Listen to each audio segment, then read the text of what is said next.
علیکم۔ کتابوں کی دنیا میں خوش آمدید۔ نمرہ احمد کے ناول جنت کے پتے کی قسط نمبر 29 آپ کے پیش خدمت ہے۔ بہارے کے جانے کے بعد حیا کا دل بہت اداس تھا۔ وہ سوچ رہی تھی اب شاید ہی کبھی ہم اکٹھے ہو سکیں۔ انقرہ کے اس ہوٹل سے جہان نے اسے اسی رات پک کیا اور کیلیس کی جانب روانہ ہو گیا۔ اب گاڑی ایک کشادہ ہائی وے پہ دوڑتی جا رہی تھی۔ اس کی چھت اوپر سے کھلی تھی۔ اس کا کلر گرے تھا۔ سپورٹس کار تھی۔ آنکھیں موندے کچی پکی نیند میں بیٹھی تھی۔ گرم ہوا سے سیاہ اسکارف پھڑپڑا رہا تھا۔ دفتن کار کو ذرا سا جھٹکا لگا تو اس کی آنکھیں پوری کھلیں۔ سامنے ہائی وے کے افق پر سورج طلوع ہو رہا تھا۔ سڑک کے دونوں اطراف ویرانہ تھا۔ دور پہاڑ تھے۔ میں شاید سو گئی تھی، حیا بولی۔ نہیں مادام، آپ تو کل سے ڈرائیو کر رہی ہیں، سو تو میں رہا تھا۔ حیا نے بائیں جانب دیکھا۔ جہان اسٹیئرنگ وہیل پہ دونوں ہاتھ رکھے ڈرائیو کر رہا تھا۔ نیلی جینس پہ نیلی ڈریس شرٹ کے آستین کوہنیوں تک موڑے، آنکھوں پر سیاہ گلاسز لگائے جن کی سائڈ سے آنکھ کے قریب کا زخم صاف نظر آ رہا تھا۔ کیا ہم کیلیس پہنچ گئے؟ حیا نے گردن موڑ کے پوچھا۔ نہیں، سو جاؤ، جب ہم پہنچیں گے تمہیں اٹھا دوں گا۔ حیا نے گردن سیٹ کی پشت سے لگا کر آنکھیں موند لی۔ خانم، فرنٹ سیٹ پہ بیٹھنے کے جو ایتھکس ہوتے ہیں ان میں دوسرا نمبر کس چیز کا ہوتا ہے؟ میں نے سیٹ بیلٹ پہن رکھی ہے۔ ہاتھ سے سیٹ بیلٹ چھو کر یقین دہانی کی۔ وہ پہلا اصول ہے۔ دوسرا فرنٹ سیٹ پر سونے کی ممانعت کے حوالے سے ہے۔ نیند تو ویسے ہی کھل گئی تھی، اوپر سے جہان کے طنز۔ وہ آنکھیں کھول کر پوری طرح جاگ کر سیدھی ہوئی۔ تمہارے منہ سے ایتھکس کا ذکر کتنا اچھا لگتا ہے نا جہان؟ کیوں؟ چند ایک باتوں کے علاوہ میں بہت ڈیسنٹ ہوں۔ وہ برا مان گیا۔ تھینک یو ویری مچ جہان سکندر، ورنہ میں انقرہ سے یہاں تک سوچتی آ رہی ہوں یہ کار تمہاری اپنی ہے یا چوری کی؟ میڈم، یہ رینٹ کی کار ہے۔ ہم کیلیس کب پہنچیں گے؟ ڈرائیو تو میں کر رہا ہوں، تم تو سوتی ہوئی آئی ہو۔ ایک تو پتہ نہیں ہر ڈرائیو کرنے والا یہ کیوں سمجھتا ہے کہ اس کے علاوہ باقی تمام مسافر تھکے نہیں۔ کہیں تمہارا پاؤں تو نہیں دکھ رہا؟ نہیں، اور تمہارا سر درد؟ میں ٹھیک ہوں۔ اچھا، تو ہم کیلیس کب پہنچیں گے؟ اس نے تیسری دفعہ پوچھا۔ 2 گھنٹے مزید لگیں گے۔ میں نے نہیں کہا تھا، تم خود آئی تھیں۔ میں شکایت تو نہیں کر رہی، ایسے ہی ٹائم پوچھ رہی ہوں۔ کپادوکیا دیکھنے آئی تھیں، پھر کیلیس آنے کی کیا ضرورت تھی؟ میری مرضی، اس نے بے نیازی سے کہا۔ وہ یہ نہیں کہہ سکتی تھی کہ وہ اس کو اکیلا چھوڑنا نہیں چاہتی تھی اور اسے ڈر تھا کہیں وہ اسے کھو نہ دے۔ کار اسی طرح سنسان سڑک پہ دوڑ رہی تھی۔ شاذ و ناظر ہی کوئی گاڑی آس پاس سے گزرتی تھی، ورنہ ہر طرف خاموشی تھی۔ ہم کیلیس میں کہاں رہیں گے؟ جہان بولا۔ ایک سیف ہاؤس ہے، رات ہم وہی رہیں گے۔ آج اتوار ہے، کل پیر کا دن بھی وہی رہیں گے، پھر کل رات میں بارڈر پہ چلا جاؤں گا اور تم پرسوں صبح استنبول چلی جاؤ گی، پھر پرسوں رات تم پاکستان کی فلائٹ لے لو گی۔ اب اگر کہتی ہو تو یہی پلان میں 71ویں دفعہ بتا دوں؟ 70 دفعہ بتا چکا ہوں۔ اچھا، اتنی بری لگ رہی ہوں تو نہ لاتے مجھے۔ تم نے ایک دفعہ بھی منع نہیں کیا، جیسے ہی میں نے کہا تم فوراً راضی ہو گئے۔ تم اندر سے خود چاہتے تھے میں تمہارے ساتھ آؤں۔ واہ، یہ سن کر میری آنکھیں بھر آئیں۔ جہان نے مسکراہٹ دبا کر کہا۔ یقیناً اس کے سونے سے بور ہو رہا تھا اور چاہتا تھا وہ جاگ جائے اور جلی کٹی ہی سنائے مگر بولتی رہے۔ سورج اب پوری طرح نکل آیا تھا۔ کل رات جب انقرہ میں ہوٹل سے جہان نے اسے پک کیا تھا تب سے اب تک وہ حالت سفر میں تھے۔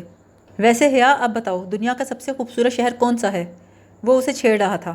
اسلام آباد، وہ بے نیازی سے بولی۔ اچھا؟ اسٹیئرنگ وہیل گھماتے ہوئے جہان نے اس بات میں سر ہلایا۔ اور ہیلن آف ٹرائے کے ٹرائے کا ذکر تو سنا ہوگا تم نے؟ ٹرائے کا تاریخی شہر ترکی میں ہی واقع ہے۔ وہ ہیلن آف ٹرائے کی کہانی ترکی کی ہی ہے۔ جہان نے اسے ترکی سے متاثر کرنے کی کوشش کی مگر حیا نے اثر نہیں لیا۔ اس وقت وہ ڈی جے کی دوست ہونے کا حق ادا کرنا چاہتی تھی۔ کچھ دیر بعد جہان نے گردن موڑ کر حیا کے اس طرف سے دور سے دکھائی دیتے پہاڑوں کو دیکھا اور بولا، اس پہاڑ کا نام معلوم ہے تمہیں؟ حیا اسی طرف دیکھ رہی تھی۔ شانے اچکا کر بولی، نہیں۔ وہ ماؤنٹ نمرود ہے۔ جہان نے اس کے تاثرات دیکھے۔ اچھا، وہ بے نیازی سے بولی۔ نہیں حیا، تم نہیں سمجھی، یہ ماؤنٹ نمرود ہے۔ نمرود کو تم جانتی ہوں گی۔ کون؟ پھر اسے یاد آیا، ترکوں کے نام جو تے پہ ختم ہوتے تھے وہ ہمارے یہاں دال پر ختم ہوتے تھے۔ احمد ہمارے یہاں احمد، مولود یہاں پر مولود۔ نمرود کا مطلب نمرود بادشاہ۔ ہاں ہاں، وہی نمرود، اور یہ وہی پہاڑ ہیں جہاں نمرود نے حضرت ابراہیم علیہ السلام کو آگ میں اتارا تھا۔ اللہ اللہ، یہ وہ پہاڑ ہے؟ وہ پہاڑ بھی ترکی میں ہے؟ حیا کو حیرت کا جھٹکا لگا۔ وہ فوراً سیدھی ہو بیٹھی۔ وہ بھورا سا پہاڑ جو ان سے کافی دور تھا اور ان کی کافی دیر سے ان کے ساتھ ساتھ چلا آ رہا تھا، یہ تھا وہ پہاڑ۔ وہ 5 ماہ سے ترکی میں تھی اور اسے کبھی پتہ نہ چلا کہ وہ سارا قصہ وہ سب آج کے ترکی میں ہوا تھا۔ اب وہ اپنا اسلام آباد بھلا کر بنا پلک جھپکے اس پہاڑ کو دیکھ رہی تھی۔ وہ 4000 سال پرانا قصہ جس کا ذکر قدیم مقدس کتابوں میں ملتا ہے، اس پہاڑ پر پیش آیا تھا، بالکل اسی پہاڑ پر جب ابراہیم علیہ السلام کو آگ میں ڈالا گیا تھا اور وہ آگ ان کے لیے گلزار بن گئی تھی۔ آگ جو جلا دیتی ہے، جلا کر راکھ کر دیتی ہے، وہ ان کے لیے گلاب بن گئی تھی۔ ہر کسی کے پاس قلب سلیم تو نہیں ہوتا، جانے قلب سلیم حاصل کرنے کے لیے انسان کو کتنا جلنا پڑتا ہوگا، یہاں تک کہ آگ انسان پہ اثر کرنا چھوڑ دے۔ اس نے بے اختیار اپنے بازو کے اوپری حصے کو چھوا، جہاں داغے گئے 3 حروف آج بھی ویسے ہی تھے۔ ہاں، وہ بہت گناہ گار سہی، بہت غلطیاں کرنے والی سہی، بہت نافرمان قسم کی مسلمان سہی، مگر سامنے اس پہاڑ پر نقش تاریخ سے ایک امت ہونے کا رشتہ تو تھا، اور زندگی میں بعض لمحے ایسے ہوتے ہیں جب کسی مسلمان کو اپنے مسلمان ہونے پہ فخر محسوس ہوتا ہے۔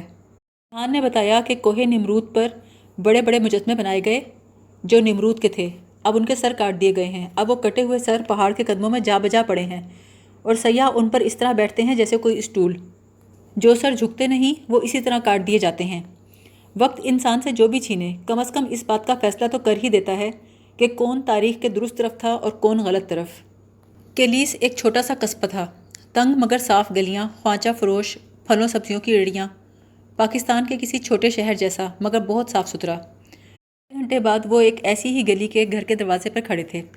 دستک دینے کے چند لمحوں بعد دروازہ کھل گیا۔ مرحبا، معمر خاتون نے مسکراتے ہوئے سلام کیا۔ مسکراہٹ کا پتہ آنکھوں سے چلا، ورنہ انہوں نے اسکرٹ اور لمبے بلاؤز کے اوپر اسکارف سے نقاب لے رکھا تھا۔ مرحبا، جہان نے کہا اور ساتھ ہی حیا کو آگے بڑھنے کا اشارہ کیا۔ خاتون راستہ چھوڑ کر کھڑی تھی۔ حیا نے ذرا جھجک کر جہان کو دیکھا، پھر ان خاتون کے سلام کا جواب دیتی ہوئی اندر داخل ہوئی۔ چھوٹا سا صحن تھا، آگے کمرے کا دروازہ تھا، برآمدہ وغیرہ نہیں تھا۔ چوکھٹ پر جہان اپنے بوٹوں کے تسمے کھولنے لگا، پھر حیا کو اشارہ کیا تو حیا جلدی سے آگے بڑھی، نقاب اتارتے ہوئے تعظیماً ان خاتون کا ہاتھ لے کر چوما اور آنکھوں سے لگایا۔ میری بیوی ہے حیا۔ خاتون نے مسکراتے ہوئے اسے دعا دی۔ جہان بولا، حیا یہ مریم خانم ہے، میرے دوست علی کرامت کی والدہ۔ بہت خوشی ہوئی آپ سے مل کر۔ جب وہ ایک فرشی نشست والے کمرے میں آ بیٹھے تو حیا بہت اشتیاق سے بولی، مجھے جہان نے ایک دفعہ آپ کے بارے میں بتایا تھا، کرامت بے آپ کے ہسبینڈ کی ورک شاپ تھی نا استنبول میں، اب کہاں ہوتے ہیں وہ؟ اس سوال پر مریم خانم کی مسکراتی آنکھیں ذرا سمٹیں۔ انہوں نے جہان کی طرف دیکھا اور جہان نے حیا کو۔ اب کیا غلط پوچھ لیا اس نے؟ ان کی ڈیتھ ہو چکی ہے بیٹا، وہ بولیں تو آواز سوگوار تھی۔ اوہ اللہ مغفرت کرے، اسے پچھتاوا سا ہوا، پھر موضوع بدلنے کی غرض سے بولی، اور آپ کی ایک جٹھانی بھی تھی نا فریحہ، جہان کو بہت پسند تھی وہ، بتایا تھا اس نے مجھے کہ وہ بہت خوبصورت تھیں۔ وہ لوگ اب استنبول میں ہوتے ہیں کیا؟ خانم ہم کھانا کھائیں گے، مگر کوئی تکلف مت کیجیے گا، جو بنا ہے لے آئیں، جہان ذرا اونچی آواز سے بولا۔ حیا خاموش ہو گئی، پھر کچھ غلط پوچھ لیا تھا شاید اس نے۔ جہان کے اپنائیت بھرے انداز پر ان کی مسکراہٹ دوبارہ زندہ ہو گئی۔ ہاں ہاں تم بیٹھو، میں کھانا لاتی ہوں۔ کتنا بولتی ہو تم، وہ جھنجھلا کر بولا، جو پوچھنا ہے مجھ سے پوچھ لو۔ تو تم تو جیسے فوراً بتا دو گے نا، اتنے گھنٹے ہو گئے سفر میں، ایک دفعہ بھی ذکر نہیں کیا کہ ہم علی کرامت کے گھر جا رہے ہیں۔ حیا خفگی سے بولی، فریحہ نے کئی سال پہلے خودکشی کر لی تھی، اور اس سے پہلے اس نے ان کے شوہر کو قتل کر دیا تھا۔ اس نے ششدر ہو کر جہان کو دیکھا، مگر کیوں؟ جہان شانوش گا کر بولا، زمین جائیداد کا مسئلہ تھا شاید، اب یہ لوگ یہیں رہتے ہیں، ان کے حالات بھی اچھے نہیں ہیں۔ علی کرامت آج کل ادھر ہوتا بھی نہیں، لیکن اب یہ ٹاپک ان کے سامنے مت چھیڑنا۔ اوکے، اب میں چپ ہوں۔ کھانے کے وقت مریم خانم نے ڈش اس کے آگے کرتے ہوئے کہا، جہان کو بورک بہت پسند ہے، ایران بھی، تمہاری پسند کا تو نہیں پتہ، کیا تم یہ کھا لو گی؟ جی بالکل، اس نے مسکراتے ہوئے کہا۔ پہلی دفعہ اسے احساس ہوا تھا کہ اسے جہان کی پسند ناپسند کا کچھ علم نہیں، کھانے کے بارے میں بھی نہیں۔ ایران ترک لسی کو کہتے تھے، اور بورک سموسے یا کچوری کی ایک شکل تھی۔ جہان بہت شوق سے کھانا کھا رہا تھا۔ کھانا کھانے کے بعد وہ ہاتھ دھو کر آیا تو مریم خانم نے کہا، تمہارا کمرہ اوپر تیار ہے، تم آرام کر لو۔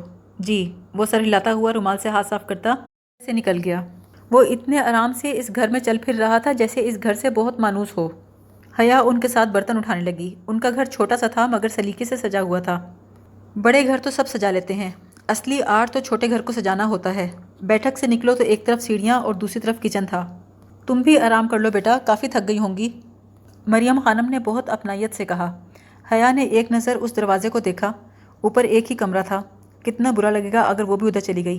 نہیں، اصل میں تو سوتی ہوئی آئی تھی، ویسے بھی میں تھک گئی ہوں بیٹھ بیٹھ کے، اب لیٹنے کا دل نہیں کر رہا، میں ادھر آپ کے ساتھ ہی بیٹھ جاؤں گی۔ چلو جیسے تمہاری مرضی۔ وہ دونوں اندر کمرے میں آ بیٹھیں، چند لمحے خاموشی سے گزر گئے۔ شادی کب ہوئی تھی؟ انہوں نے مسکرا کر محبت سے اسے دیکھتے ہوئے پوچھا۔ وہ گڑبڑا گئی، پتہ نہیں جہان نے کیا کہہ رکھا تھا۔ دل میں سوچا، شادی کو تو 22 سال ہونے والے ہیں، پھر ذرا سا مسکرا کر بولی، بس زیادہ عرصہ نہیں ہوا۔ اچھا، اللہ تمہیں خوش رکھے۔ وہ مسکرا کر سر ہلاتی دعا دے رہی تھی۔ کیا جہان اکثر یہاں آتا رہتا ہے؟ اتنے سال آپ سے کانٹیکٹ میں رہا ہے؟ نہیں، پہلے تو کبھی کبھی آتا تھا، پچھلے 3 سال سے زیادہ آتا ہے۔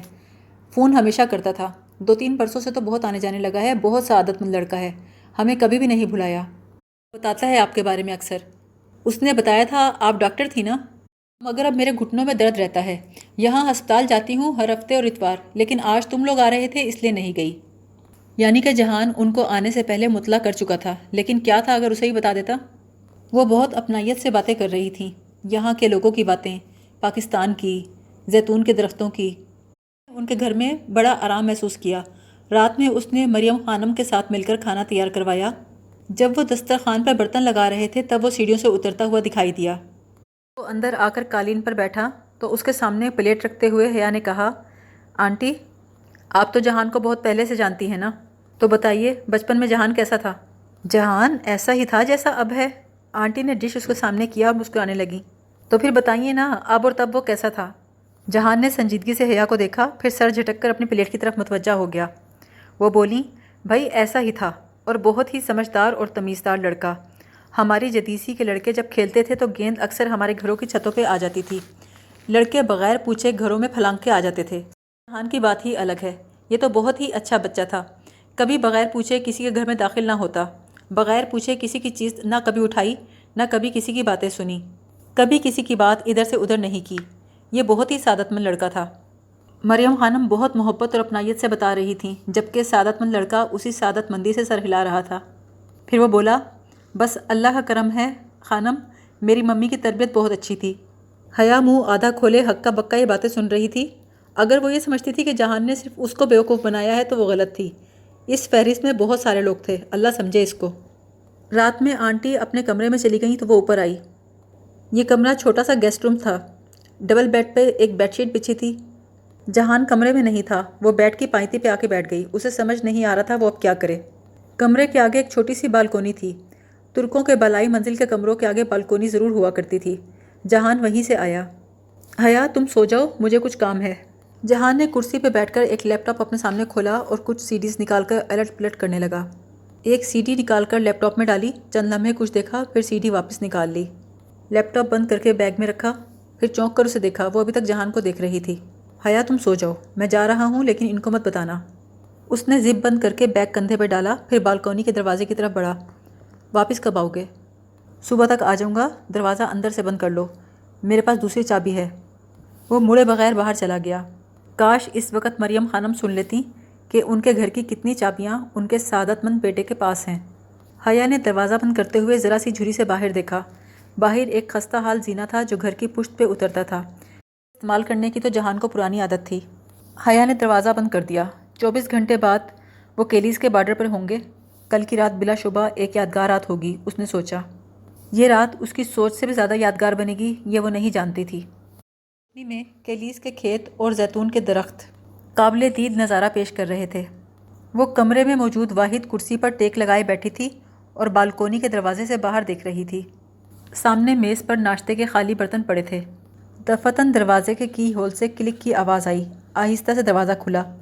پٹ دونوں ہاتھوں سے پکڑے جہان نے دبے پاؤں اسے یوں دھکیلا کہ اس کی چرچراہٹ کم سے کم سنائی دے۔ ابھی آدھا کھلا تھا کہ اس کی نگاہ سامنے بیٹھی حیا پہ پڑی۔ وہ شاید اس کے آرام کے خیال سے ہی آہستہ کھول رہا تھا۔ اسے جاگتا دیکھا تو آرام سے اندر آیا اور دروازہ بند کیا۔ اٹھ گئیں؟ ہاں، کب کی؟ جہان نے اپنا بیگ بیڈ پہ رکھا۔ وہ تھکا ہوا نہیں لگ رہا تھا، شاید رات کہیں اور سویا تھا یا شاید نہیں سویا تھا، پتہ نہیں کیا کرتا رہا تھا۔ کیا خانم آئی تھیں؟ ہاں، ناشتہ دے گئی تھیں، میں نے تمہارا نہیں بتایا۔ اچھا، کیا بنایا ناشتے میں؟ شاید ان کے ہاتھ کا ذائقہ اسے بہت پسند تھا۔ بورک لائی تھیں، ایک میرا ایک تمہارا۔ تم نے اپنا کھا لیا؟ ہاں، اور میرا؟ اس نے ایک شرٹ اور تولیہ نکال کر کندھے پہ ڈالتے ہوئے باتھ روم کی طرف جاتے ہوئے مڑ کر پوچھا۔ تم تو تھے نہیں، اب واپس کیا کرتی، تو میں نے وہ بھی کھا لیا۔ کسی اور جواب کی توقع میں باتھ روم کی طرف جانے ہی لگا تھا، رک کر بے حد تحیر سے اسے دیکھا۔ تم نے میرا ناشتہ بھی کھا لیا؟ کھا لیا۔ ٹانگ پر ٹانگ رکھے مزے سے بیٹھی تھی۔ جہان تعصب سے بولا، دادا کہتے تھے ان کے زمانے میں بیویاں شوہر کے آنے سے پہلے کھانا نہیں کھایا کرتی تھیں۔ وہ بولی، اچھا، کس زمانے کے تھے تمہارے دادا؟ ابھی تو گزرا ہے ان کا زمانہ، اب بھی وہی رواج ہیں؟ اس کی بات پر جہان نے افسوس سے سر جھٹکا۔ اچھا سنو، مریم خانم کے کچن کی اوپر والی کیبنٹ میں سے دائیں ہاتھ کی تیسری کیبنٹ کھولو گی تو وہاں کھانے پینے کی بہت سی چیزیں پڑی ہوں گی، کچھ نکال لاؤ میرے لیے۔ اللہ اللہ جہان، کل وہ کسی کے بارے میں کہہ رہی تھی کہ وہ بڑا سعادت مند لڑکا، کبھی پوچھے بغیر کچھ نہیں لیتا۔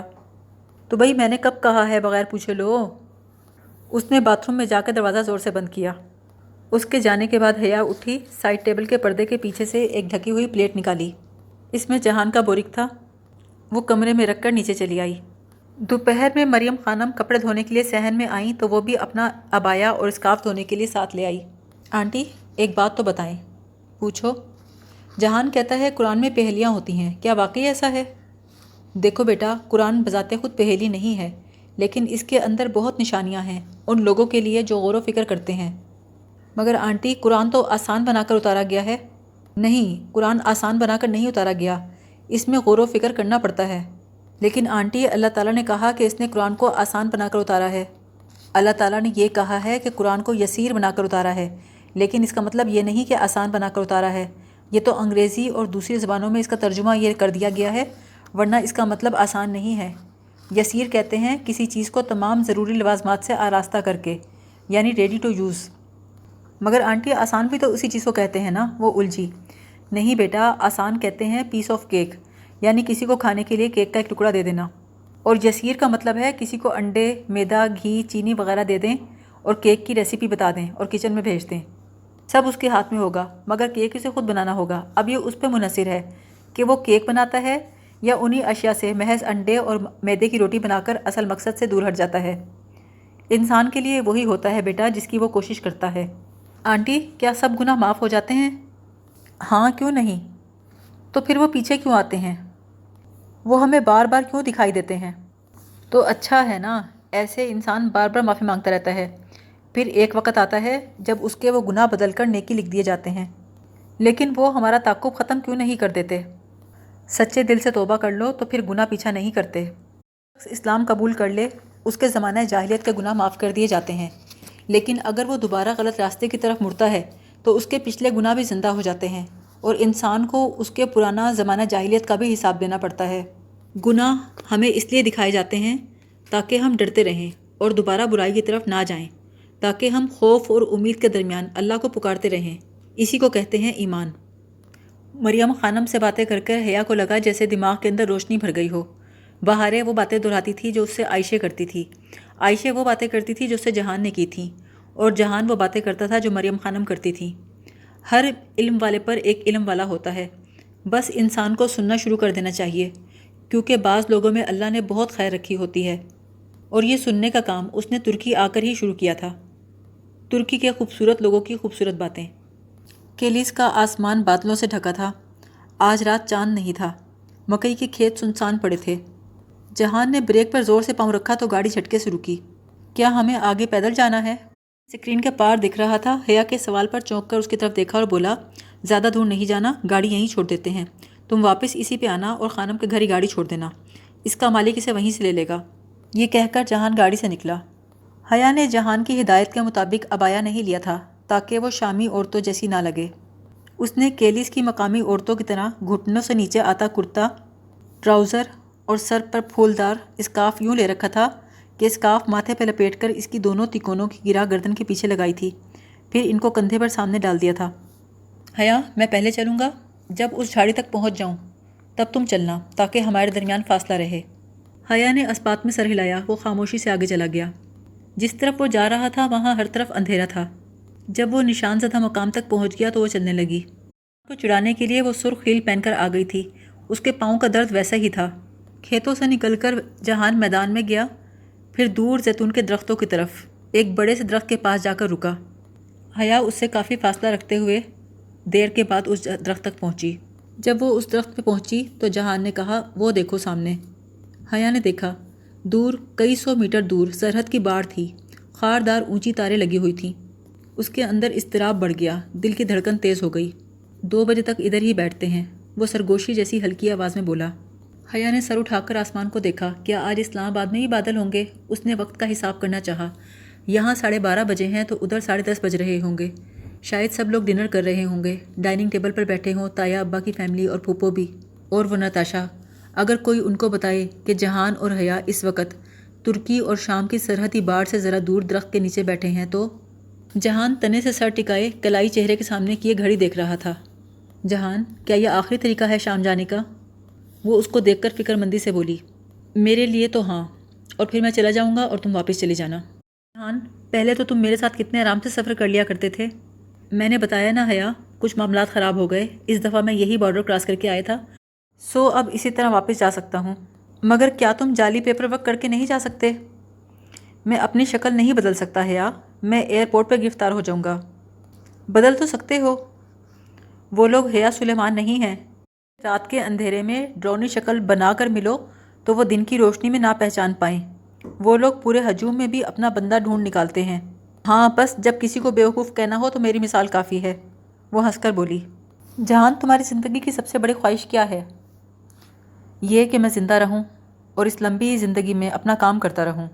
اور تمہاری؟ میری؟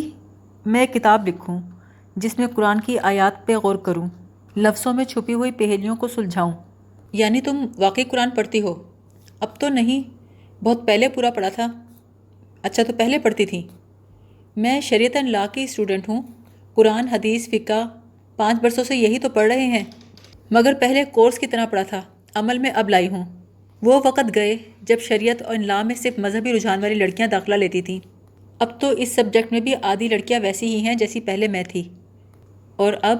جہان نے پوچھا۔ اب تو میں بس کل پاکستان جا کر اپنا ٹائم ٹیبل سیٹ کرتی ہوں قرآن پڑھنے کا۔ حیا، قرآن کبھی کل سے نہیں پڑھا جاتا، قرآن آج پڑھا جاتا ہے، اسی دن اسی وقت، کیونکہ کل کبھی نہیں آیا کرتا۔ اوکے، پھر میں آج سے پڑھوں گی۔ اور کوئی ہوم ورک ہے تو وہ بھی دے دو۔ ہاں، جیسے تم میری بہت مانتی ہو نا۔ تو کیا نہیں مانا؟ میں نے کہا تھا واپس چلی جاؤ، مگر تم نہیں گئیں، اور جوتے بھی یہی پہن کر آئی ہو۔ ذرا 1 منٹ اتارنا۔ حیا نے اسٹیپس کھول کر جوتوں سے پاؤں باہر نکالے۔ جہان نے جوتا اٹھا کر دور پھینک دیے۔ یہ کیا کیا تم نے؟ اب میں گھر کیسے جاؤں گی؟ وہ جو تم نے اپنے پرس میں نیلے پلاسٹک بیگ میں گلابی رنگ کے کینوس شوز رکھے ہیں نا، وہ پہن کر واپس چلی جانا۔ حیا ایک دم ہنس دی۔ وہ جہان ہی کیا جو بغیر اجازت کسی کا بیگ چیک نہ کرے۔ جہان، تم نے میرا بیگ چیک کیا، اس کا مطلب تمہیں مجھ پر بھروسہ نہیں ہے۔ بات بھروسے کی نہیں، پروفیشنلزم کی ہے۔ اصول ہوتے ہیں۔ اچھا، اور کیا نکلا میرے پرس سے؟ ایک ٹوٹی ہوئی اینک اور ایک رومال میں کچھ تھا۔ جہان، بہارے اور عائشے کے ساتھ میں نے بہت دفعہ سیب چنے، صرف ایک ہی دفعہ میرے سیب سے کچھ نکلا، مگر وہ کچھ اچھا نہیں، کچھ قابل فخر نہیں۔ دکھاؤ۔ حیا نے پرس میں سے رومال نکالا اور اسے کھول کر جہان کے سامنے رکھا۔ یہ ایک کالے رنگ کا موتی تھا، اور تم تو کہہ رہی تھی یہ اچھا نہیں۔ عائشے کے موتی سفید نکلتے ہیں، سفید ہوتا ہے پاکیزگی، معصومیت، نیکی کی علامت، مگر میرا موتی سیاہ نکلا۔ سیاہ تو برائی کا رنگ ہے، جادو کی سب سے بری قسم سیاہ جادو کہلاتی ہے، گناہوں سے بھرا دل سیاہ کہلاتا ہے، گناہ گاروں کے چہرے قیامت کے دن سیاہ ہوں گے۔ حیا، سیاہ سے تم نے یہ نتیجہ خاص کیا کہ سیاہ ایک برا رنگ ہے؟ نہیں، سیاہ وہ رنگ ہے جو دھنک کے سارے رنگ اپنے اندر جذب کر لیتا ہے۔ یہ ایک ڈارک رنگ ہے، اور ڈارک برے کو نہیں کہتے، ڈیپ کو کہتے ہیں۔ سارے رنگ اس میں دفن ہیں، وہ ان کو کسی راز کی طرح چھپائے رکھتا ہے۔ جو گہرا ہوتا ہے وہ سیاہ ہوتا ہے۔ ٹھیک ہے کہ سیاہ رات میں گناہ کیے جاتے ہیں، مگر عبادتیں بھی سیاہ رات میں ہی کی جاتی ہیں۔ کالا جادو اس لیے کالا کہلاتا ہے کہ یہ سفید جادو سے زیادہ گہرا ہوتا ہے۔ یہ گہرائی کا رنگ ہے حیا، دیرپا رنگ ہے، اسی لیے کعبے کا غلاف سیاہ ہوتا ہے، اور آسمان کا بھی رنگ سیاہ ہے۔ حیا کے تنے ہوئے اعصاب ڈھیلے پڑ گئے، اسے جیسے پھر میجر احمد مل گیا تھا۔ اور کیا سیاہ رات میں کی گئی نیکیاں سیاہ برائیوں کو دھو ڈالتی ہیں؟ تمہیں کیوں لگتا ہے حیا کہ ایسا نہیں ہوتا ہوگا؟ ہوتا تو ہوگا، مگر وہ ویڈیو اگر وہ کسی کے پاس ہوئی تو؟ جہان نے غور سے اس کا چہرہ دیکھا۔ کیا وہ کسی کے پاس ہے حیا؟ اگر وہ کسی کے پاس ہے تو تم مجھے بتا سکتی ہو۔ نہیں، میں تو یوں ہی کہہ رہی تھی۔ اچھا یہ بتاؤ، تمہیں مجھ سے محبت کب ہوئی تھی جہان؟ نے مجھ پہ ٹھنڈا سلش پھینکا تھا۔ اور تم بتاؤ، تمہیں مجھ سے محبت کب ہوئی تھی؟ حیا بولی، میں نے تو نہیں کہا کہ مجھے تم سے محبت ہے۔ اوکے، میں نے یقین کر لیا۔ جہان نے گھڑی دیکھی، 1:45 ہونے کو تھے۔ اچھا حیا، اب مجھے جانا ہے۔ جہان، پلیز مت جاؤ، میرے دل کو کچھ ہو رہا ہے، مجھے ڈر لگ رہا ہے، وہاں بارودی سرنگیں ہیں۔ حیا، یہ سب اتنا بڑا مسئلہ نہیں ہے۔